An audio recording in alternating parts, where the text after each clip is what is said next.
Hello friends, welcome to my YouTube channel. নমস্কার বন্ধুরা, মঞ্জু রান্নাঘর থেকে সবাইকে স্বাগত। তো বন্ধুরা, আজকে আমি আপনাদের কাছে একটি রেসিপি নিয়ে হাজির হয়েছি। রেসিপিটি হলো দই পনির। তো বন্ধুরা, আমার পুরো ভিডিওটি আপনারা দেখবেন, মাঝখানে স্কিপ করবেন না। আমার পুরো ভিডিওটি দেখার জন্য আপনাদের কাছে অনুরোধ রইল। তো বন্ধুরা, আর লাইক কমেন্ট শেয়ার করতে ভুলবেন না। আমার চ্যানেলে নতুন শ্রোতা হলে চ্যানেলটি সাবস্ক্রাইব করার অনুরোধ রইল। আর আপনাদের একটি সাবস্ক্রাইব আর একটি লাইক আমার কাছে অনেক অনেক মূল্যবান। আমাকে আমার মনে উৎসাহ জাগিয়ে দেবে যে আমি আরও নতুন নতুন রেসিপি নিয়ে আপনাদের কাছে হাজির হই। তো বন্ধুরা, এই দই পনির যে এতটাই সুস্বাদু, আপনারা রুটি, নান, পরোটা, পোলাও, সব কিছু, ভাত, সব কিছুর সঙ্গে আপনারা সার্ভ করতে পারবেন। তো বন্ধুরা, এবার আর বেশি কথা না বাড়িয়ে ভিডিওটি এবার স্টার্ট করা যাক।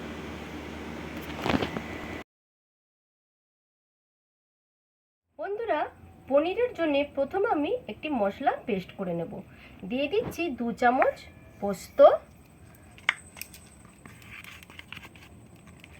আর দিচ্ছি কাজু, কিছুটা কাজু দিয়ে দিলাম, আর দিয়ে দিলাম 4টে কাঁচা লঙ্কা। তো আপনারা ঝালটা স্বাদ অনুযায়ী দেবেন। তো এর সঙ্গে আমি আদা দিলাম না, আদাটা আমি আলাদা করে পেস্ট করে রেখেছি। এর মধ্যে অল্প একটু জল দিয়ে আমি মিহি পেস্ট একটা বানিয়ে নেব। বন্ধুরা, কড়াই বসিয়ে দিয়েছি, তেল গরম হয়ে গেছে। আমি পনিরটা প্রথম সাদা তেলে ভেজে নেব। তো দেখুন, আমি এইভাবে পিস পিস করে পনিরটা কেটে নিয়েছি। তেলটা গরম হয়ে গেছে, আমি এবার পনিরটা হালকা করে ভেজে নেব। খুব বেশি ভাজবো না, তাতে পনিরটা শক্ত হয়ে যাবে।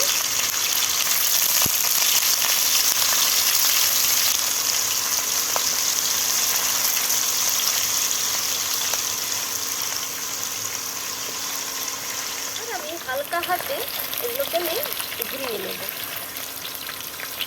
খুব বেশি কিন্তু হড়ফড় করা যাবে না, তাহলে কিন্তু পনিরগুলো ভেঙে যেতে পারে।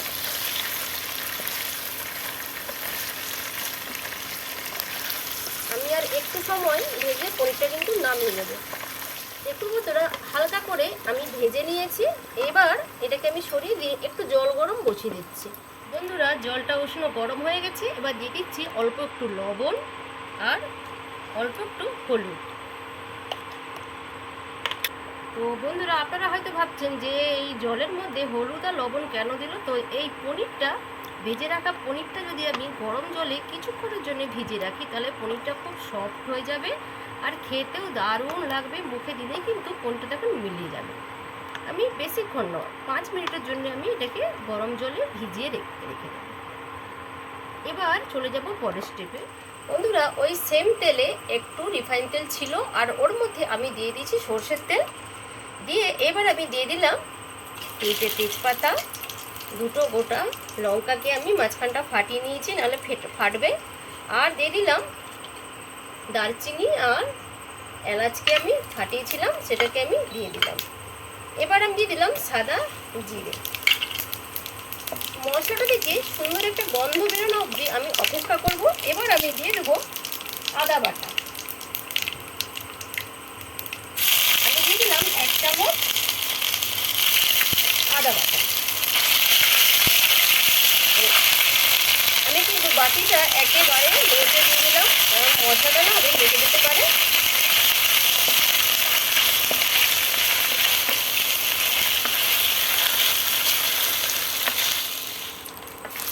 দেখুন, আদা আর সব মশলাগুলো ফ্রাই হয়ে গেছে। এবার আমি এর মধ্যে দিয়ে দেবো বেটে রাখা কাজু আর পোস্ত, কাঁচা লঙ্কা।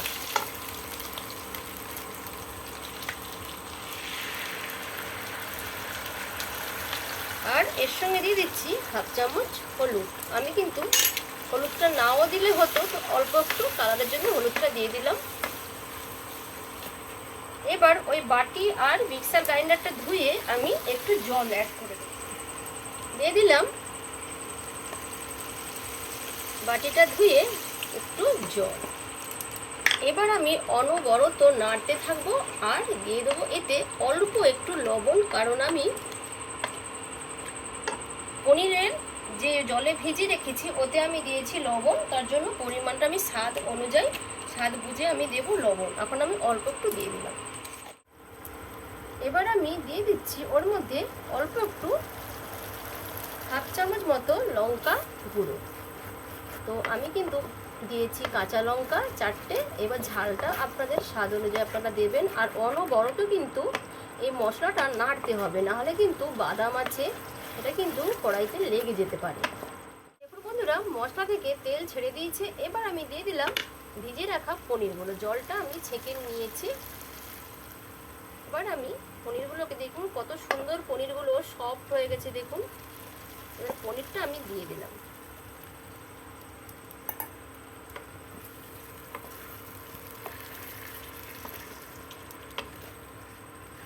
তবে খুব হালকা হাতে নাড়বেন, কারণ এত সফট হয়ে যায় পনির কিন্তু ভেঙে যেতে পারে।